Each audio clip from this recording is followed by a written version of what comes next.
Hello मेरे प्यारे बच्चों। कल तक मैंने आपको क्वाड्रेटिक इक्वेशन में दो प्रोसेस को बताया था, दो टाइप के सम को बताया था। आज मैं तीसरे टाइप के सम को बताने जा रहा हूँ।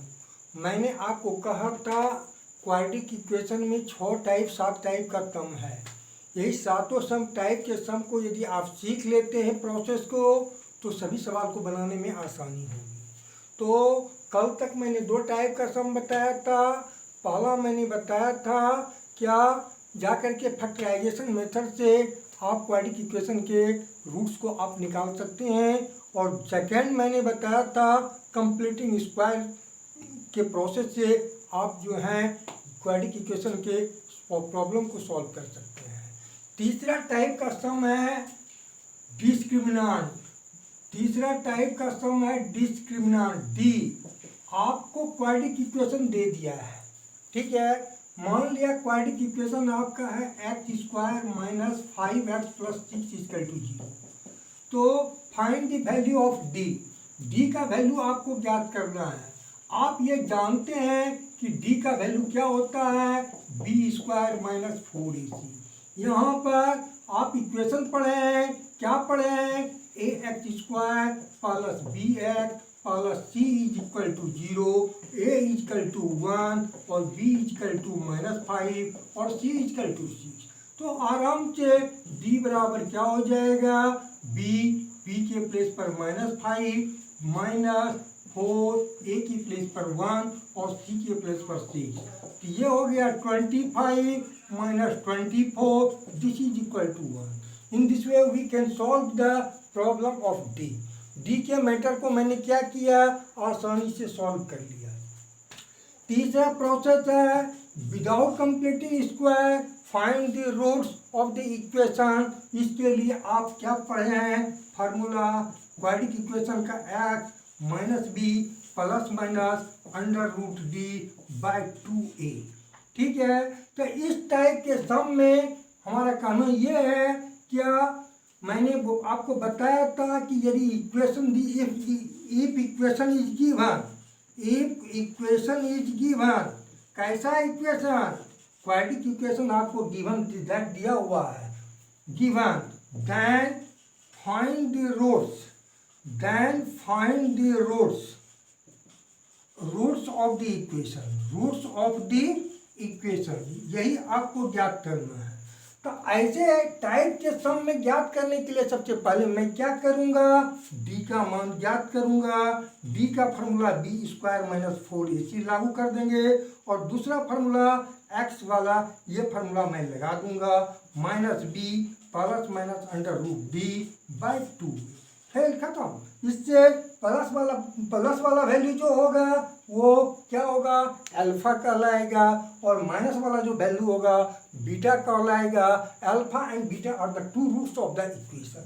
जैसे एग्जाम्पल में आप ले लीजिए, यही सवाल आपका है x square minus 5x plus 6 equal to 0। तो यहाँ पर डी का वैल्यू क्या निकाले, 1।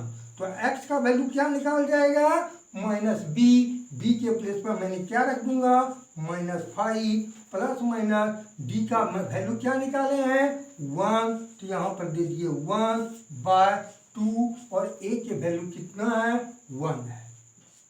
तो क्लियर सवाल है।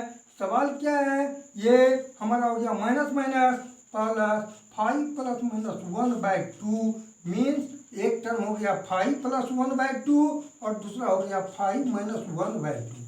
This means 5 plus 1 6 by 2 is equal to 3 and 4 by 2 is equal to 2. So in this way we get the result of 2 alpha roots 3 and 2. इस टाइप के सम आपको आ सकते हैं, और आपके एक्सरसाइज में दिए हुए हैं।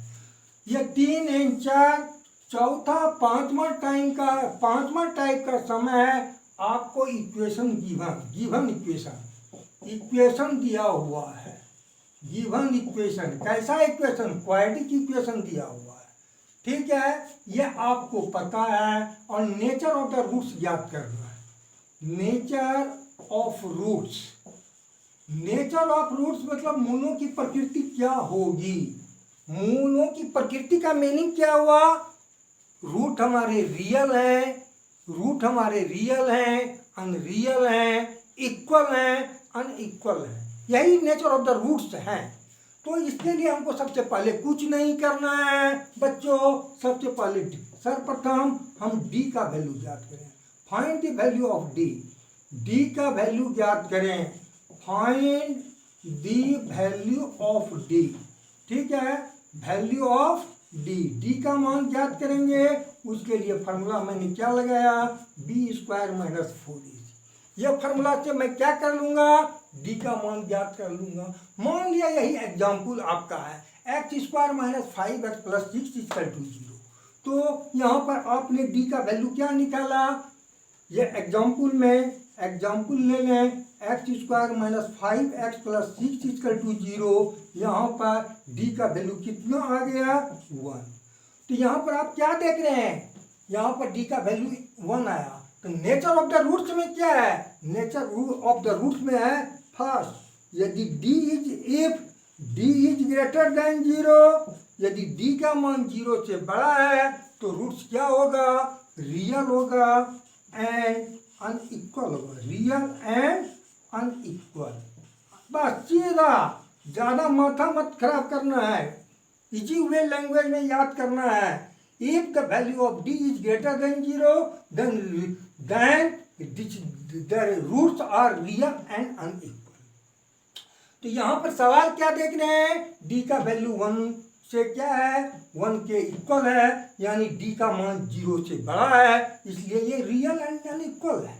सेकेंड, यदि डी का वैल्यू 0 के इक्वल होगा, जब डी का वैल्यू 0 के इक्वल होगा तो वह रियल होगा एंड इक्वल होगा, एंड इक्वल होगा, ठीक है। तीसरा टाइप इसमें क्या है, यदि डी का वैल्यू 0 से लेस होगा, यानी D is the less than 0, then ये क्या होगा, इमेजिनरी होगा, IMAGINER होगा, ये रूट इमेजिनरी होगा, मीन्स निगेटिव में आएगा। तो ये 3 टाइप के सम हैं। आपको नेचर ऑफ द रूट्स यदि ज्ञात करना हो तो कुछ नहीं करना है, केवल डी का वैल्यू ज्ञात करना है। डी के वैल्यू को ज्ञात करके आप, यदि डी का वैल्यू 0 से greater, D is greater than 0, then this is the real and unequal. ये 3 कंडीशन है, ये तीनों कंडीशन में किसी को अप्लाई, जो अप्लाई होगा उसको कर देंगे,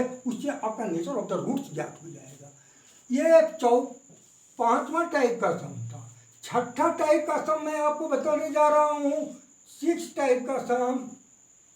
यदि आपको इक्वेशन दिए हुए हों, without finding the roots, without finding the roots, बिना रूट्स को ज्ञात किए आपको क्या ज्ञात करना है, sum of the roots and product of the roots. क्या ज्ञात करना है, without finding the roots, without finding the roots, find sum of roots, sum of roots। मैंने sum of roots का मीनिंग क्या हुआ, alpha plus beta, alpha plus beta, this is equal to minus b by a. What is b, b is, b क्या है, coefficient of x. यहाँ पर लिख दीजिएगा coefficient of x upon coefficient of x square, coefficient of x square. ठीक है मेरे प्यारे बच्चों, no problem. And product of the roots, क्या करना है, product of roots. Product of roots में कुछ नहीं है, c by a means constant, constant upon coefficient of x square. ठीक है, जैसे सपोज दैट, मान लें कि आपका यही इक्वेशन है, x square minus 5x plus 6, ये आपका इक्वेशन दिया हुआ है। ठीक है, तो यहाँ पर अल्फा प्लस बीटा क्या हो जाएगा, माइनस बी के प्लेस पर -5 और ए के प्लेस पर 1, यानी alpha plus beta is equal to +5 and alpha into beta is equal to C by A. C के प्लेस पर क्या है, 6/1 इज इक्वल टू 6। यही हमारा क्या निकला, sum of the roots and product of the roots निकला। एक ये 6 नंबर का प्रोसेस का सम था, एक लास्ट में सम बताने जा रहा हूं। क्या आप लोग ध्यान, सम है मेरे प्यारे बच्चों, 6 टाइप का मैंने सम बता दिया। 7 में ये 7 टाइप का सम है। 7 टाइप का सम में क्या है, आप लोग ध्यान से देखेंगे। ये प्रोसेस को यदि अपना लेते हैं तो हर एक सम को प्रॉब्लम सॉल्व करने में किसी प्रकार की कोई समस्या नहीं होगी, क्योंकि मैंने बहुत इसको सोच समझ करके तैयारी किया है। ठीक है, तो आप देखें 7 टाइप के सम में क्या है, अल्फा बीटा यदि आपको नोन, यदि ज्ञात है, क्या अल्फा एंड बीटा, यदि अल्फा एंड बीटा नहीं आपको ज्ञात है, या sum of the roots, sum of roots and product of the roots, and product of roots, यदि ये आपको ज्ञात है, नोन है, ठीक है, तो आपको क्या फाइंड करना है, फाइंड करना है, find quadratic equation, quadratic equation ज्ञात करने हैं। तो इसके लिए टू बी इजी सम है, एक फार्मूला मैं बता रहा हूँ, इसका इस्तेमाल कीजिएगा। X square minus alpha plus beta into x plus alpha into beta is equal to 0। यह फार्मूला का मैं क्या कर दूंगा, इस्तेमाल कर दूंगा। इससे क्या होगा, आपको क्वाड्रेटिक इक्वेशन सॉल्व करने में आसानी होगी। Let us suppose that alpha is, मान लीजिए एग्जांपल में alpha is equal to 2 and beta is equal to 3 मान लिया जाए, तो क्या हो जाएगा मेरे प्यारे बच्चों, आप इसको बता सकते हैं, x square minus 2 plus 3 into x plus 2 into 3 is equal to 0। Therefore x square minus 5x plus 3 to the 6 is equal to 0। This is a quadratic equation. यही आपके क्वाड्रेटिक इक्वेशन है। यदि अल्फा बीटा न दे करके आपके example में दे दे, क्या sum of the roots, sum of roots is equal to 5 and product of the roots, product of roots दे दे क्या 7 मान लिया जाए, यही आपको दे दिया। तो मैंने फार्मूला बताया था, this is alpha plus beta sum of root the and product of the roots. सीधे आप लिख देंगे x square minus sum of roots 5x product of roots 7, है ना। क्या हो जाएगा, product of the root 7 is equal to 0। ठीक है, कोई प्रॉब्लम नहीं होनी चाहिए। इस मतलब सीधा सीधी है, सम ऑफ द रूट्स लिख दीजिए, प्रोडक्ट ऑफ द रूट्स के जगह पर प्रोडक्ट ऑफ द रूट दीजिए, यानी जो दिया रहेगा वो उतार देना है, आपका इक्वेशन बन जाएगा। ठीक है, तो ये 7 टाइप के सम आपको क्या है, आपको दिए हुए हैं। ठीक है, कोई प्रॉब्लम आपको नहीं होनी चाहिए। और मैं आपको एक सवाल 2-3 बताने जा रहा हूँ। नंबर 1 सम है x square minus 13x plus 36। ये आपके क्वाड्रेटिक इक्वेशन का सवाल दिया हुआ है। इसको बाय फैक्टराइजेशन मेथड से बनाना है। Find factorization method, factorization method से क्या करना है, ज्ञात करना है। कैसे ज्ञात करेंगे, दिस इज इक्वल टू, मान लिया ये 0 है, तो मैंने आपको बताया था मिडिल टर्म को स्प्लिट करना है। मिडिल टर्म को स्प्लिट करना है मीन्स -13 को स्प्लिट करना है। तो मैं आपके बुक में मिडिल टर्म को स्प्लिट करना है, मैं आपको स्पष्ट बताने जा रहा हूं कि आप वो प्रोसेस न अपना करके क्या कर लें, एक्स स्क्वायर का कोफिशिएंट यदि 1 है और 1 को मल्टीप्लाई 36 से करेंगे तो ये 36 होगा, और 36 का प्राइम फैक्टराइजेशन करें, 9 4 जा 36, 9 और 4 13, है ना, यानी ये भी -9 और ये भी -4। तो इस प्रकार से x square minus 9x minus 4x plus 36 is equal to 0, x common ले लेंगे, x माइनस 9 माइनस 4 कॉमन लिए, x minus 9 is equal to 0, तो therefore x minus 9 x minus 4 is equal to 0. In this way we get x minus 9 is equal to 0, तो x is equal to 9. Therefore x minus 4 is equal to 0, तो x is equal to 4. ठीक है मेरे प्यारे बच्चों, इस type के सम को आपको बनाने में किसी प्रकार की कोई भी प्रॉब्लम नहीं होनी चाहिए. ठीक है, हमारे समझ से आप आसानी से इसको क्या कर सकते हैं, सॉल्व कर सकते हैं. इसको बाय कंप्लीटिंग स्क्वायर मेथड से भी बना सकते हैं, इसको क्वाड्रेटिक इक्वेशन के फार्मूला से बना सकते हैं. कंप्लीटिंग स्क्वायर के मेथड से मैंने क्या बताया था, मैंने बताया था क्या, ये x का क्या है, कंप्लीटिंग स्क्वायर मेथड देखिए, completing square method, completing square method में मैंने क्या बताया था, ये x का whole square minus 2 into x into 13/2, इसी पर होल स्क्वायर कर दीजिएगा. ठीक है, तो ये 2 ये 30 यहाँ पर लाना है 13/2 है ना, 2 क्या हो जाएगा, कैंसिल, बचेगा क्या 13. अब यहाँ 13/2 पर होल स्क्वायर कीजिएगा, फिर यहाँ पर माइनस 13/2 पर होल स्क्वायर कीजिएगा. ठीक है, और प्लस 36 इज इक्वल टू 0. इसी प्रकार से मैंने आपको सॉल्व करने की बात किया था, यानी x माइनस 13/2 पर whole square, this is equal to कितना हो जाएगा, 13 का स्क्वायर, 13 यानी 169/4 माइनस 36, यही होगा. और x माइनस 13/2 पर whole square, this is equal to 169 minus 144 upon 4, यानी 36 4 जा 144. We get result 25/4 means x minus 13/2 पर whole square is equal to this. इसलिए x minus 13/2 is equal to plus minus 25 का रूट 5 और 4 का रूट 2.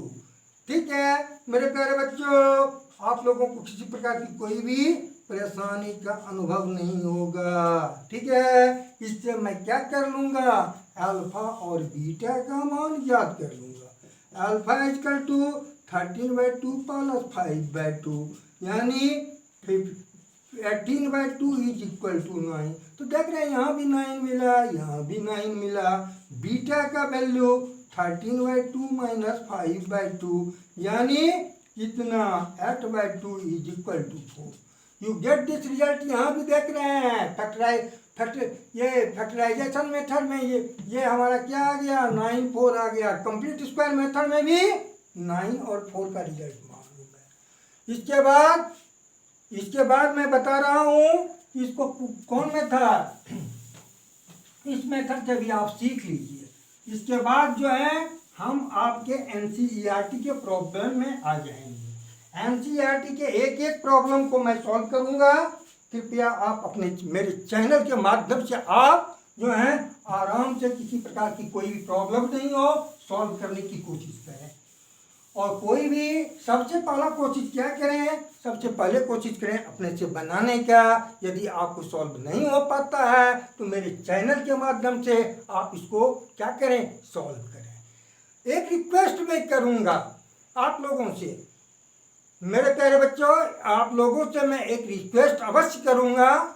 इसलिए करूंगा कि अगर मैं आपको सेवा देने जा रहा हूं तो आप भी मुझे कुछ सेवा दें.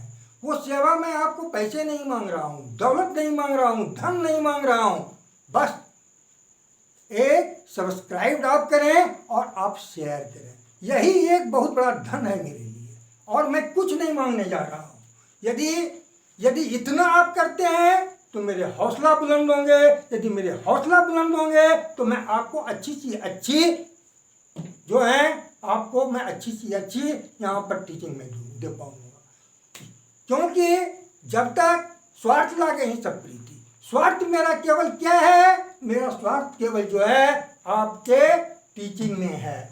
टीचिंग में है means like subscribed and share, यही मेरा स्वार्थ. आपको मैं दौलत नहीं मांगने जा रहा हूँ. ठीक है, आप कम से कम please I have to request you to subscribe and share this anyhow, ठीक है, रिक्वेस्ट है। तो मैंने बताया क्या था, अब क्वाड्रेटिक इक्वेशन के फार्मूला में आइए, क्वाड्रेटिक इक्वेशन के फार्मूला में डी का वैल्यू ज्ञात कर लीजिएगा, डी का मान निकाल लीजिएगा, डी का मान निकाल लीजिएगा तो क्या निकल जाएगा, डी स्क्वायर माइनस 4ac, ठीक है, इस बी स्क्वायर में माइनस 4ac। और मैंने बोला ये दो प्रोसेस मैंने बताया था, एक फैक्टराइजेशन मेथड से बताया, एक कंप्लीट स्क्वायर मेथड से बताया, और तीसरा डायरेक्ट क्वाड्रेटिक इक्वेशन मेथड से मैं बताने जा रहा हूँ।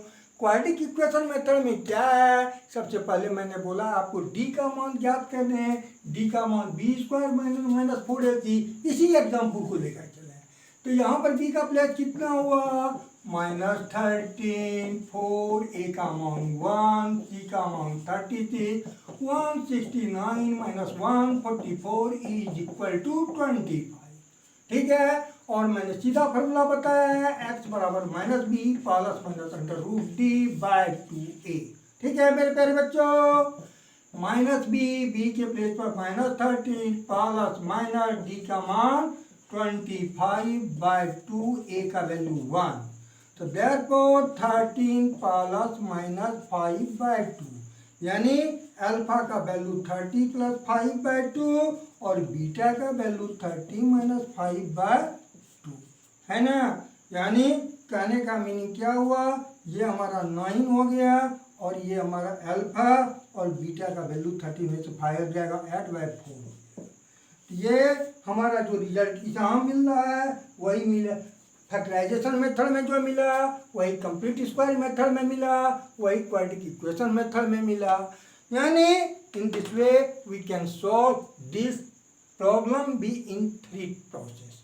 तो अब मैं आपको बस लास्ट बताने जा रहा हूँ, ये 7 तरीके जो मैंने बताया है, यदि ये 7 तरीकों को अपने माथे में, अपने सर में अगर प्रवेश करवा लेते हैं तो किसी भी टाइप के क्वाड्रेटिक इक्वेशन के प्रॉब्लम को सॉल्व करने में कोई प्रॉब्लम नहीं होगा।